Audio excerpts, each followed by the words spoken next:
ہماری زندگی میں کچھ چیزیں بہت واضح اور آشکار ہیں، لیکن چونکہ ہم غور و فکر کم کرتے ہیں اس لیے ہم اکثر اشیاء کی گہرائی میں اتر نہیں پاتے۔ آج کی دنیا میں انسانوں کی ایک بہت بڑی مشکل سٹریس، ڈپریشن، انگزائٹی اور فرسٹریشن ہے۔ انسان ہر ممکن کوشش کر رہا ہے کہ کسی بھی طریقے سے اسے سکون اور اطمینان حاصل ہو جائے۔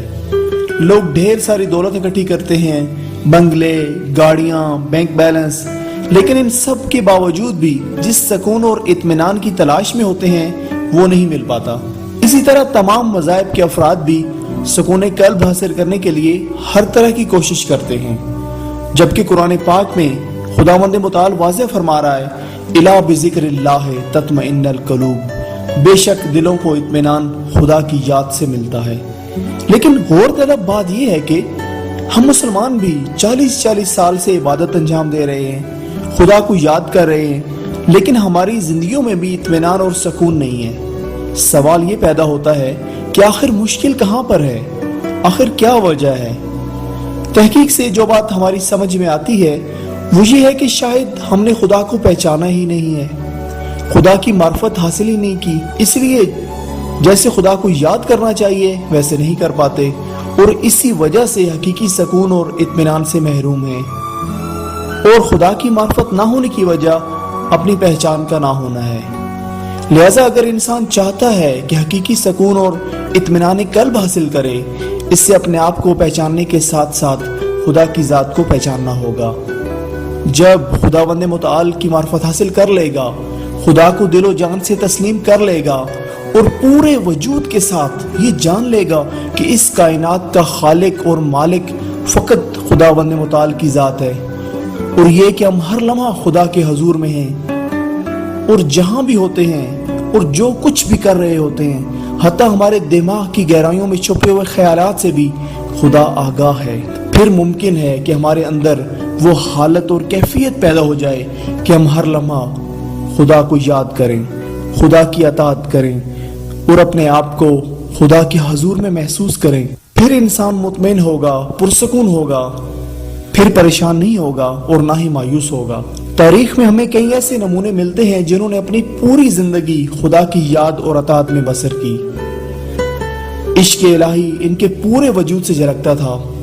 وہ لوگ ہر طرح کے حالات میں پرسکون اور مطمئن رہتے تھے، چاہے ان پر کوڑا پھینکا جاتا، انہیں برا بھلا کہا جاتا، یا ان کے سر نیزوں پر لٹکائے جاتے، یا فاسق کے دربار میں لایا جاتا، وہ ہر حال میں مطمئن ہوتے ہیں اور ایک لمحہ کے لیے بھی خدا کی یاد سے غافل نہیں ہوتے۔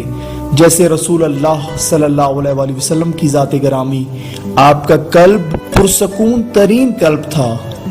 اسی طرح دیگر انبیاء کرام و ائمہ معصومین علیہ السلام کی بھی یہی حالت تھی۔ اور اگر آج کے دور میں دیکھیں تو امام خمینی کی ذات میں وہی اطمینان اور سکون نظر آتا ہے۔ رہبر معظم سید علی حسینی خامنائی کی ذات میں بھی وہی اطمینان قلب نظر آتا ہے۔ آیت اللہ تقی بہجت کی ذات میں بھی وہی سکون نظر آتا ہے۔ سید حسن نصر اللہ کی ذات میں بھی وہی اطمینان نظر آتا ہے۔ شہید مصطفیٰ چمران اور قاسم سلیمانی کی ذات میں بھی وہی سکون نظر آتا ہے۔ شہید عارف حسین الحسینی کی ذات میں بھی وہی اطمینان نظر آتا ہے۔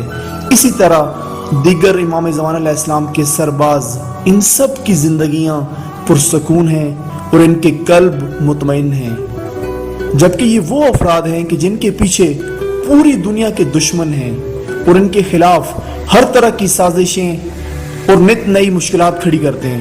چونکہ یہ لوگ خدا سے مربوط ہیں، خدا اور رسول اللہ کے حقیقی عاشق ہیں، اسی عشق اور یاد خدا کی وجہ سے وہ ہر طرح کے حالات اور مشکلات میں مطمئن رہتے ہیں۔